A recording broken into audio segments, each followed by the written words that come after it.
vamos contar essa história de uma forma completa. Paulo Cogos fez um vídeo defendendo a Igreja Católica contra uma acusação tanto descabida de que a Igreja Católica mandou exterminar todos os gatos, que gatos eram criaturas diabólicas e por aí vai. Aí chegou um libertário, se sentindo inteligente, chamado Alexandre Porto. Esse Alexandre Porto resolveu atacar o tal Paulo Cogos, afirmando que a igreja, através de uma bula, havia mandado matar todos os gatos e que a igreja na Idade Média não permitia ninguém falar, que era o pior tipo de estado, não sei o quê. Então, eu vou resumir essa história toda em Alexandre Porto só falou besteira.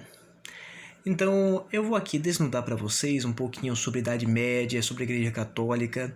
Vamos tocar no assunto, aproveitar uma besteira, uma bosta postada na internet para trazer conhecimento de verdade. Mas antes de eu chegar nisso aí, vamos primeiro aqui pedir aquele negócio de sempre para vocês curtirem, compartilharem, comentarem no vídeo. Se vocês se inscreverem no canal, tudo isso ajuda a dar um incentivo para eu continuar produzindo aqui. Então, a bula papal que se refere aos gatos pretos, citada pelo Alexandre Porto, se não me engano, é Vox Rama, que foi uma bula escrita pelo Papa Gregório, não sei quanto, por causa de um movimento satânico, um movimento luciferianista, que em parte do seu ritual tinha a presença de imagens de gatos negros. Agora, do fato de que ele constatou que em determinado movimento religioso existiam gatos negros, pode-se predicar que ele mandou exterminar todos os gatos negros? Não.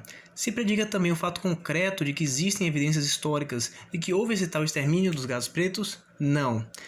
Então, o ponto fundamental do vídeo do Alexandre Porto pode ser afastado em limine. Então, se você veio aqui interessado em saber se a Igreja Católica matou gatinhos, a verdade é que não. Seguindo em diante, e eu acho que tocando em temas um pouquinho mais periclitantes e polêmicos, ele toca no fato de que a Igreja Católica, na visão dele, tinha um certo poder absoluto na Idade Média e que ninguém era capaz de questionar a Igreja Católica. Se você questionasse, você morria, e tinha vários instrumentos de tortura. Bem, uma coisa que vocês precisam perceber sobre a Igreja Católica desde o ano 0 até hoje é que nunca houve uma confluência perfeita entre a Igreja e o Estado. Por quê? Por causa que desde o princípio, Jesus Cristo, quando confrontado, ele disse que havia um reino que era o de César e outro reino que era de Deus. Dai a César o que é de César, dai a Deus o que é de Deus. E nunca ficou muito claro, dentro da política católica, onde se traçava exatamente essa linha. Então, durante toda a história da antiguidade cristã, da Idade Média, você vê que existem momentos em que o poder do Estado é o que prevalece, outros que é o que a Igreja prevalece, e sempre fica nessas tensões. Algo muito diferente do que você tem hoje com, o monopólio da lei na Constituição Federal é inquestionável. O povo soberano com o Estado unificado é o que vem depois, mas a ideia de igreja sempre foi uma ideia que se conflituava com a autoridade do rei, a autoridade do imperador. Se você parar para pensar, a própria ideia de você ter uma igreja católica como instituição supranacional separada dos estados cria um certo problema para os estados nacionais, por causa que o rei agora ele tem uma figura externa ao estado a quem ele tem que responder. Então, em vários momentos, foi necessário que os políticos que queriam ser inescrupulosos atentassem contra a vida de papas, tentasse manipular a nomeação de bispos.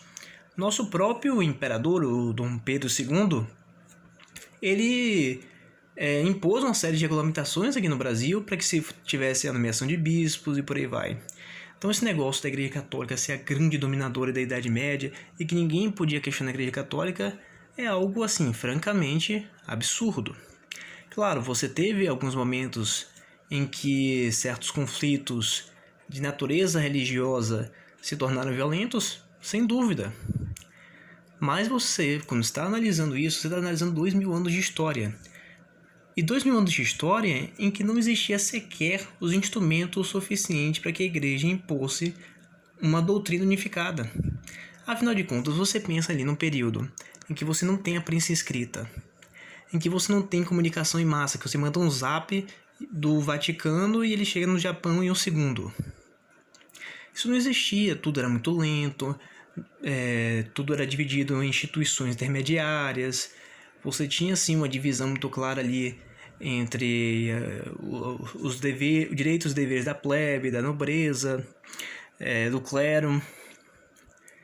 Então, essa concepção que ele está trazendo aqui é uma concepção que, honestamente, as pessoas aprendem só de dois lugares. Em uma péssima formação escolar.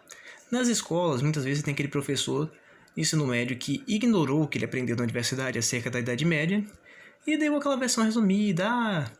Idade Média, período que todo mundo era católico, os católicos matavam todo mundo. Mas quando você vai ali perceber, ter uma educação boa dos livros de história, do que o pessoal realmente dá, até mesmo nas universidades, não pense que isso aí é escondido não. Você pega livros mais básicos do Legoff, Mark Bloch, Henri Keimer, Regine Pernoir, você vai ver que todos esses autores desmistificam bastante essa ideia de uma igreja católica monolítica que domina tudo. Na verdade, tem um autor brasileiro que para esse tema particular da tensão entre igreja e império, que eu acho legal vocês lerem, que é o José Deibel do Amaral, que ele escreveu um livro que, se não me engano, o nome dele é Papas e Imperadores, onde ele de cabo a rabo vai traçando episódios desse conflito. Outro lugar que esse conflito pode ser visto de uma maneira muito clara é no próprio livro Jardim das Aflições, do Olavo de Carvalho. Nesse livro, Olavo comenta diversos episódios do conflito entre igreja e Estado, quando a igreja assume poder demais, quando o Estado assume o poder demais, e quais foram as consequências disso. Então dizer que, do jeito que o Porto falou, ele induz o público a crer numa verdadeira inverdade histórica e ainda acusa o Paulo Cogos de ser ilógico nas suas defesas, né? Não estou dizendo aqui que eu sou o maior fã do Paulo Cogos. O Paulo Cogos, para mim, tem uma série de constatações que são francamente heréticas em termos principalmente da doutrina social da igreja. O que não quer dizer que a gente possa deixar prosperar a série de mentiras faladas pelo Alexandre Porto. Por fim, ele também faz aquela coisa que eu já julgo um tantinho cansativa e detestável, que é exagerar o quão o Papa Francisco é um cara ideológico.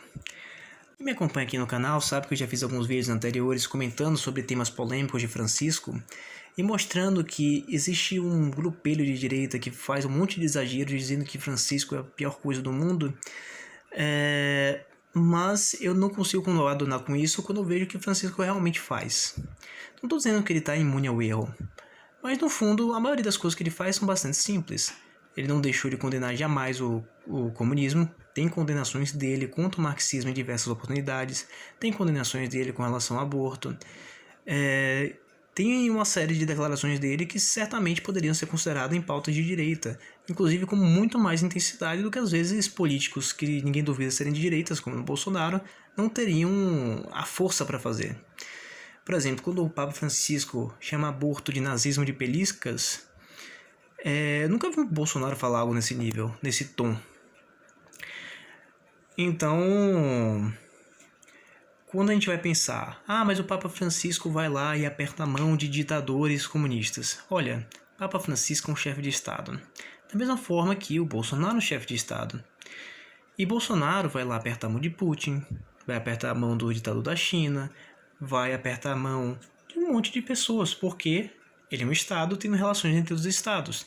Da mesma forma, o Vaticano é um Estado que tem relação com outros Estados e com a mais que ele tem que tentar achar um certo ponto pacífico para que os cristãos que moram nesses países comunistas não sejam brutalmente perseguidos. Então ele tem que tentar ser diplomático com a China. Até porque, vamos dizer que o Papa Francisco vai lá e condena a China. Você acha que vai acontecer o quê? Os chineses nunca foram católicos. O poder da igreja lá é nulo. O Vaticano não tem exército, então do que adiantaria de fazer 1000 condenações? Não vai dar em nada. Então ele vai fazer o que lhe cabe fazer, lhe incumbe fazer.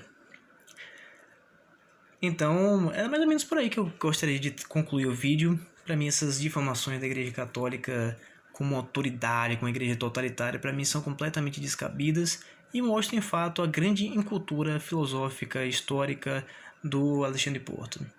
Então era isso que eu tinha para dizer. Muito obrigado pela atenção e até a próxima. Reitero novamente aí, pedir para vocês curtam, comentam, compartilhem e se inscrevam.